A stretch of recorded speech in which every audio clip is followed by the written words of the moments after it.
Hi guys! Welcome back again to my YouTube channel. So by the way guys, my name is Jap.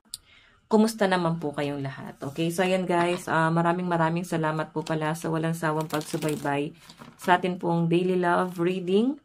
And kung ikaw ay bago pa lang sa ating channel, mag-subscribe na po kayo. Then i-click mo na rin yung ating notification bell para lagi kang updated sa ating mga bagong upload. And guys, sa mga interested naman sa ating private reading, nasa description box below lang po yung link. Message lang po kayo. Okay, so tignan natin. Tignan natin, kanina ba itong love reading?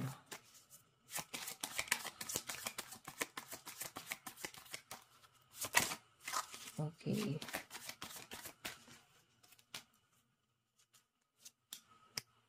May nakikita ko ditong someone na passionate and nag-aantay sa inyo guys, no? Meron siyang pinaplano pagdating sa future niyong dalawa. May nakikita akong travel sa kanya papunta sa inyo. So, pwedeng LDR kayo na itong taong to. Sobrang confident itong taong to pagdating sa connection yung dalawa. Kumbaga, nandun na siya sa point na marami na siyang pinaplano. Pwedeng karelasyon mo itong taong to. Marami na siyang pinaplano and parang katulad mo siya mag-isip, no? Parang parehas kayong adventurous. So, ano ba yung mga adventurous? Mga fire sign, no? Aries, Leo, Sagittarius. Ayan. Wands. Fire sign. So, nakikita ko guys na itong taong to, mukhang desidido na siya na mag-go dito sa connection na to. Okay? And isa pa nga rito, ang dami na niyang pinaplano pagdating sa future niyong dalawa. So, kung LDR kayong dalawa guys, ikaw lang yun nasa isip nito. At yung mga pangarap nyo, ang nasa isip niya lang guys is yung stability para sa inyong dalawa, okay? And ayun na nga guys, kasi parang punong-puno siya ng kumpiyansa and marami siyang gustong i-achieve sa buhay niya nang kasama ka. So, tignan pa natin. Kanina itong love reading spirit guide. Meron tayong King of Cups. Okay. King of Cups.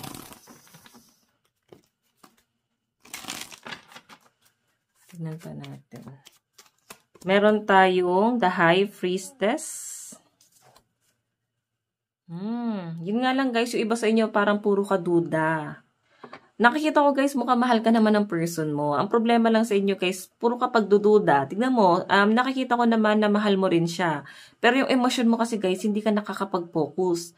Lagi kang distracted, no? Aware ka naman na parang, ay, mahal naman ako na tong taong to. Pero kasi since the High Priestess yung energy mo dyan, parang, ang dami mong ino-overthink dito sa relasyon na to, sa connection yung dalawa. So, parang hindi ka nagiging kampante. Kasi yung pag-overthink na yan, guys, hindi siya nakaka-apekto ng maganda dito sa relasyon na to. Talagang pa-worse ito. Okay, sige, tingnan pa natin.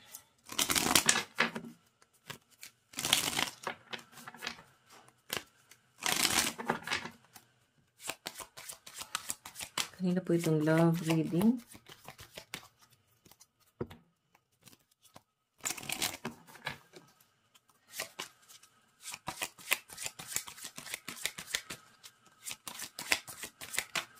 Meron tayong Four of Pentacles, Greed, Possessive, Hoarding, and Control. Okay, so yung pinapakita sa akin dito guys, parang parang hindi nagiging maganda yung epekto sa inyo guys, no? Nakikita ko na parang ikaw yung nagkukos ng pag-aaway nyo minsan dahil sa dala ng selos. Nakikita ko naman na ikaw lang yung mahal ng person mo. Siguro, masyado ka nagiging mahigpit dito sa relasyon na to. So guys, kung hindi ka naman mahigpit sa person mo, siguro hindi ko nasagap yung energy mo, no? Kasi yung nakikita ko dito guys, nagiging siya, obsessed. Parang ganun yung scenario, no? Parang nagiging obsessed siya. Knowing na mahal ka naman ng person mo, nakikita ko naman parang sinasabi niya sa inyo na marami siyang pangarap, marami siyang plano, pero lagi kang duda, lagi mong pinagdududahan yung intention niya, pagdating sa connection yung dalawa. So, nakikita ko guys na parang ang daming tumatakbo sa isip mo na parang, ay hindi totoo yan, parang ganyan. So, siguro meron ka ng trust issue. feeling ko meron na siyang ginawa sa inyo before kung bakit nasira na yung tiwala mo sa kanya. Na, I think, kahit anong gawin niya rito na magbago, gawing mabuti ang sarili niya sa sitwasyon, is nandun pa rin sa point na talagang may mga pag-overthink. Okay? Kahit sabihin natin na nagpapakabait na siya, ginagawa na niyang mabuting tao siya, yan. Tignan pa natin.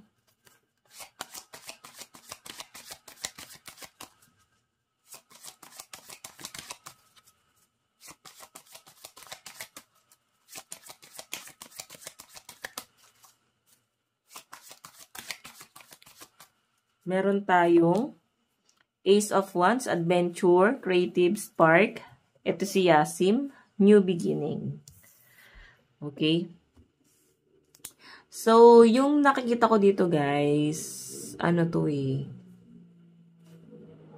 Ayan, so pasensya na guys sa motor, no. Since yung bottom of the deck mo, pwede daw kayong mag-end. No? Parang papunta na siya sa hiwalayan. Nakikita ko yung sobrang pagiging positibo ng partner mo doon sa relasyon nyo, na talagang focus lang talaga siya sa goal, na gusto niya na maging maayos yung magiging connection nyo in the near future, no? Yun lang talaga yung parang pinagtutuunan niya ng pansin, yung mga pangarap niya na kasama ka. Ang problema lang talaga dito guys, ayun na nga, kagaya ng sabi ko, parang yung pag-overthink mo, meron kang kailangan baguhin sa sarili mo. Okay? Meron ka kailangan na bigyang pansin bukod dito sa relasyon na to. So, kung makita nyo yung Four of Pentacles kasi, gusto mo siya ipagkait, no? Nahihigpitan mo siya. So, yung person mo guys, nauunawaan niya yung pagiging mahigpit mo doon sa relasyon. Pero kasi, hanggang kailan? Diba? Hanggang kailan niya mauunawaan? Kasi yung pinapakita sa akin guys, pwedeng mag-end itong relasyon na to. Okay, iwasan niyo pag-overthink. Mahirap talaga, ano? Lalo na kung magkalayo nga kayo. Mahirap talagang i-work out yung ganyang klase ng relasyon. Pero guys, lumalabas na kasi talaga dito yung The Tower. So, pwede talaga. Mataas yung chance na pwede kayong maghiwalay.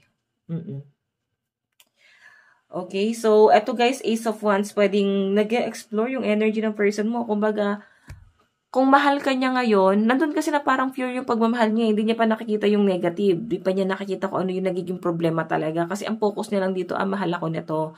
Mahal ko rin naman siya.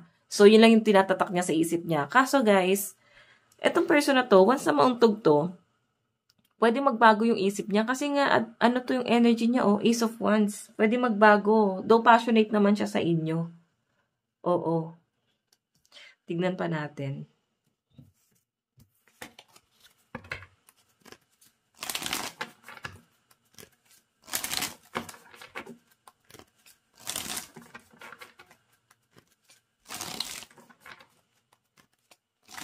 Okay, tingnan natin.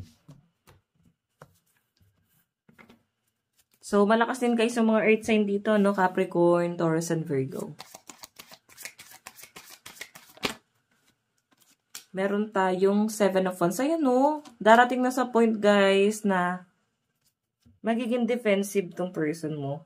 So, parang lalala kasi yung, yung pagtatalo dito. Hanggang sa parang, kagaya nga na sabi ko, sukuan na to. Okay, lalala to guys. And kung makikita nyo, Ace of Cups kasi is may new person na papasok, no? Pwedeng sa'yo or sa person mo. Pwedeng mai-in love or mahuhulog ang loob sa iba. Pero kasi ang nakikita ko dito guys, pag hinigpitan mo daw kasi yung, for example, yung ibon, pag hinigpitan mo yan, lalong pumipiglas yan, di ba? Pero kung yan guys is pakakawalan mo, magaan sa kalooban yung dalawa. Nandun yung takot mo kasi pinakawalan mo eh. Pero kung hindi ka magtitiwala doon sa ibon na yun, which is yung person mo, talagang puro pagdududa siya. Magdudulot siya guys ng pag-overthink sa'yo.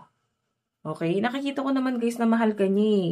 Meron kayong kailangan i-workout. I think kailangan yung pag-usapan to, no? Hindi nagiging maganda tong connection na to kasi nauuwi siya guys sa puro pagdududa. So, anong nangyayari? May mga tampuhan, maliit na bagay, pinag-aawayan. Mahirap i-workout. Okay? Mahirap i-workout itong relasyon na to. Tignan natin.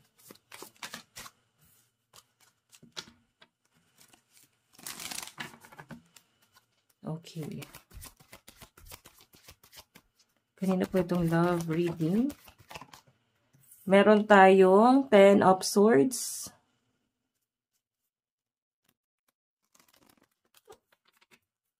Ten of Swords. Ito mo, nahirapan yung loob. Ikaw talaga yung nakikita kong hirap na hirap yung loob mo dito.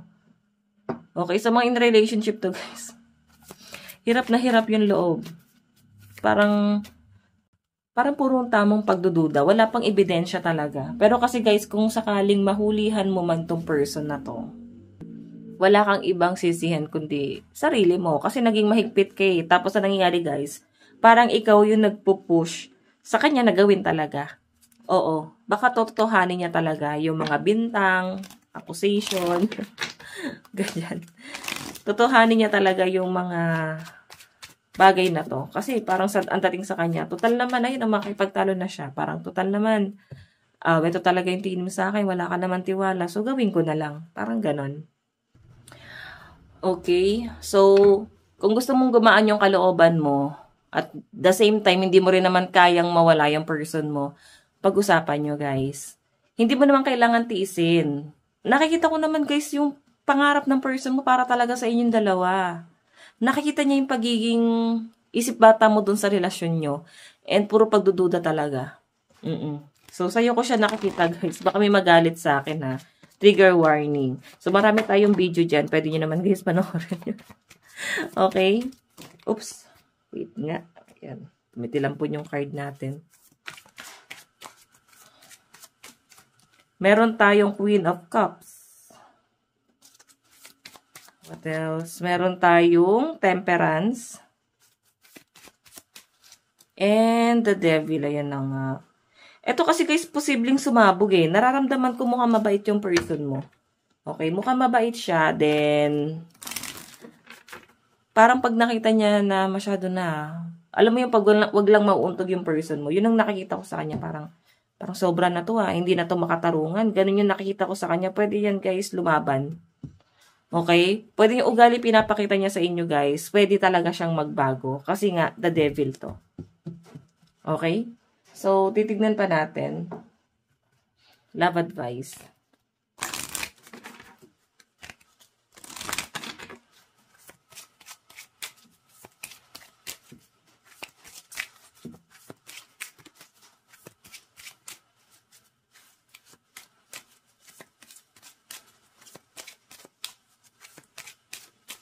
Meron tayong reconciliation. Someone from your past is returning to your life.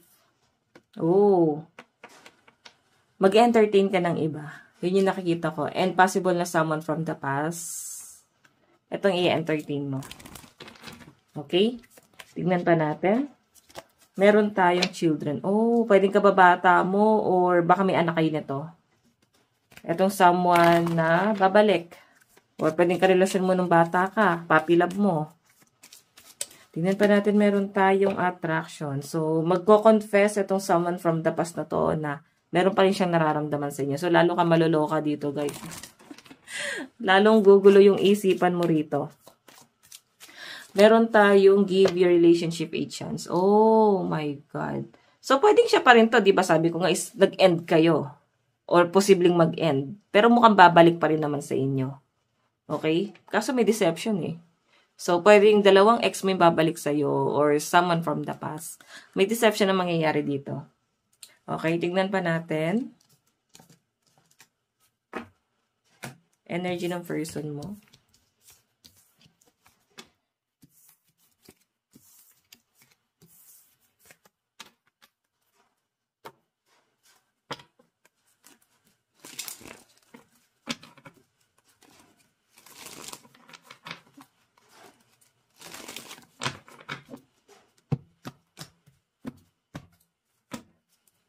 Okay. Okay. Tignan natin nararamdaman niya sa inyo. Kaya pasensya na guys, nagulat ako dun sa ulan. Kaya napahinto ako. Na-post ko yung video. Okay. Justice. Parang matututo siyang lumaban sa inyo guys. Though hindi mo siya nakikita parang kaya niyang lumaban sa inyo eh.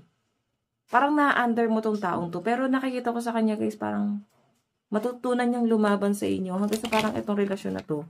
Posibleng maging toxic. Sige, labas natin lahat ng card. Queen of Pentacles. Queen of Wands. The Magician. Ayan, no? Parang ikaw isisihin niya. Kung bakit siya, guys, nag-entertain ng iba. Kasi may ibang tao lumapasok dito, eh. So, parang ano siya, guys, magiging manipulative siya. Kasi gusto niya pa rin, guys, ilaban yung sarili niya. Gusto niyang ilaban, hindi dahil mahal ka niya, no? Kundi gusto niyang ipagtanggol yung sarili niya kung bakit siya napunta dun sa ganong klase ng sitwasyon. Kasi alam niya yung, ano eh, yung goal niya.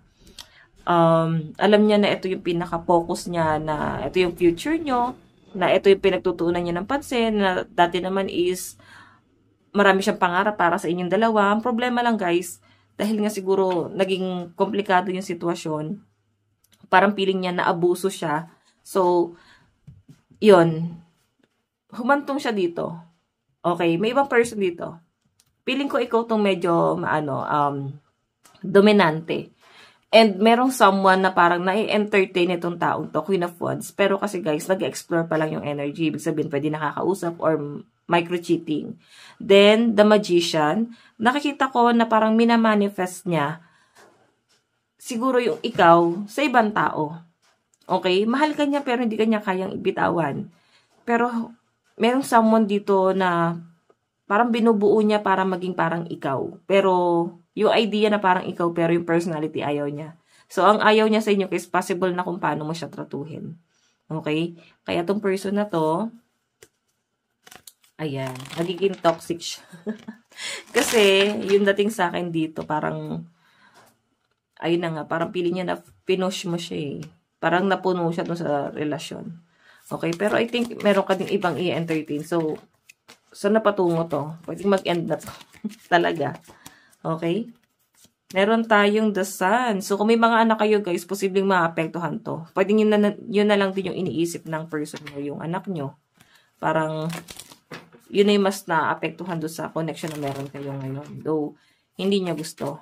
Okay? Gusto niya na protektahan yung energy niya. Gusto niya na kahit paano is maging maayos pa rin kayo. Kasi nakikita ko mukhang, sabi niya kasi dito, minahal ka naman daw niya eh. So, baka pwede pa namang ayusin kasi passionate and confident pa rin tong person mo na to. So, mararamdaman mo na parang kapal na mukha na itong taong to. Parang ganun. Queen of Cups. Possible na mapatawad kasi may death dito. Ending and new beginning. Okay? Meron lang siyang pag-uugali mo na parang ayaw niya, guys. Okay? Wag natin, guys, tignan lahat sa partner natin kung bakit sila naging ganon. Minsan nasa atin din yun. Baka bulag lang tayo, hindi natin nakikita yun. Okay?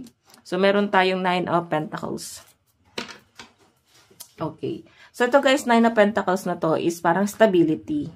Okay? Stability siya na parang kung sakali na maayos pa daw to. Kasi itinatry pa rin ng person mo na maging maayos itong relasyon na to.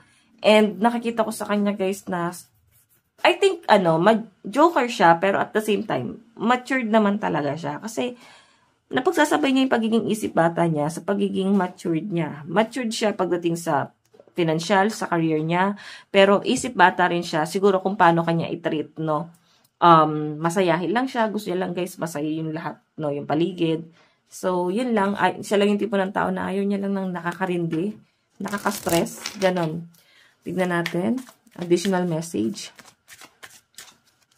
Meron tayong attention of others. I know, I am addicted to the attention of others. I love feeling wanted and needed. I don't feel wool without it. So, I think, guys, kasi hindi niya mahanap sa inyo yung attention, hinahanap niya sa iba. Okay? Tingnan natin. Meron tayong missing you. Ayan. Baka no contact kayong dalawa at sobrang miss na miss ka nitong taong to. Meron tayong no one compares. Alam nyo guys, kahit nag-entertain siya ng iba, ang dating kasi sa akin dito, parang hindi kanya kayang ikumpara talaga sa iba. Kasi something na kakaiba ka talaga. Kahit sabihin na natin na parang ayaw niya doon sa pag-uugali mo, parang may kabilang, alam mo, sa kabilang banda, may personality ka pa rin guys na napaka-strong na hinahanap niya sa iba. Na parang, okay din naman to. Ganon yung dating sa akin dyan, okay? So, check natin yung Energy, ano gusto niya sabihin sa inyo? Ano yung gusto niya sabihin sa inyo? Meron tayong, I've been fighting a battle I can't win. Meron tayong, I miss you. And, I need some more time before I can come to you. Diba? Missing you. So, sabi niya dito guys, parang kahit anong gawin daw niyang pag-explain, na parang kahit ilaban niya pa to, kahit paghahabol, yung ginagawa niya, like, maghihiwalay kayo, magbabalikan, parang kahit anong gawin niyang pangangatwiran, parang hindi mo na iintindihan, hindi mo siya pinapakinggan. So, parang ang dating sa kanya, guys, ano pang saysay na ipaglalaban ko to? Wala rin naman palang patutunguhan. So, kahit nami-miss ka niya, guys, parang kinokontrol niya. Kasi sabi niya dito, I need some more time before I can come to you. So, kailangan niya daw muna na makapag-isip-isip muna sa ngayon. Okay? So, bigyan mo siya muna ng time. I think parehas kayo. Bigyan nyo ng time yung isa't isa. Tignan natin yung zodiac sign. Meron tayong Sagittarius, Libra, Scorpio, Virgo, Cancer, and Aquarius. Meron tayong Scorpio, Cancer, Virgo, Aries, Sagittarius, and Leo. Cancer, Aries, Virgo, and Leo, Gemini. Aries, Leo, Virgo, Cancer, Scorpio, and Sagittarius energy. Ayun yung mga malalakas na zodiac sign sa side ng person mo. Okay, tingnan natin yung energy mo naman. Okay. Sa energy mo, overall energy, meron tayong, attached to my ex. So, sabi ko nga guys, is baka nag-end na kayo, baka sa kanya ka pa rin na-attract kayo, no? I'm attached to my ex emotionally, physically, and or spiritually. I need time and space to break this connection. Meron tayong, will you listen? There's so many things I want to say to you, but will you hear me? All the way out, will you believe me? So, ayun, ang dami mong ina-explain. Marami ka ba sinasabi? Ayan, no? Masyado kang, mahilig kang mag-complain. Mahilig kang, madami ka sinasabi. Basta ganun yung nakakita ko dyan.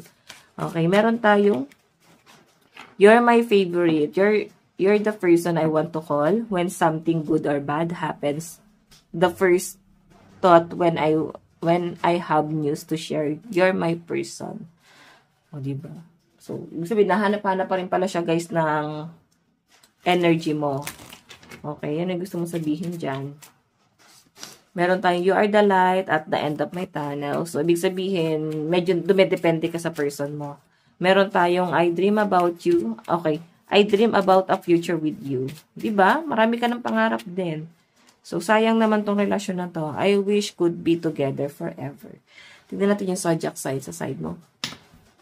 Meron tayong Scorpio, Libra, Aquarius, Cancer, Gemini, and Pisces. Meron tayong Virgo, Leo, Sagittarius, and Capricorn. Meron tayong Gemini, Aquarius, Pisces, Libra, Scorpio, and Cancer energy. Last one. Gemini, Taurus, Aries, Leo, Virgo, and Cancer. So, dun tayo guys sa in the near future. Saan na kayo papunta?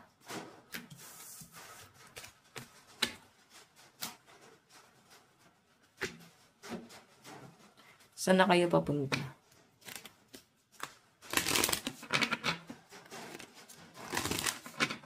Saan na tayo papunta? Saan na kayo papunta? Nakitayo, no? Sumama. Oh, reconciliation, guys. Kung no-kanta kayo, guys, makikipag-reconcile pa rin to, no? Magpaparamdam pa rin, ano? Someone from your past is returning to your life.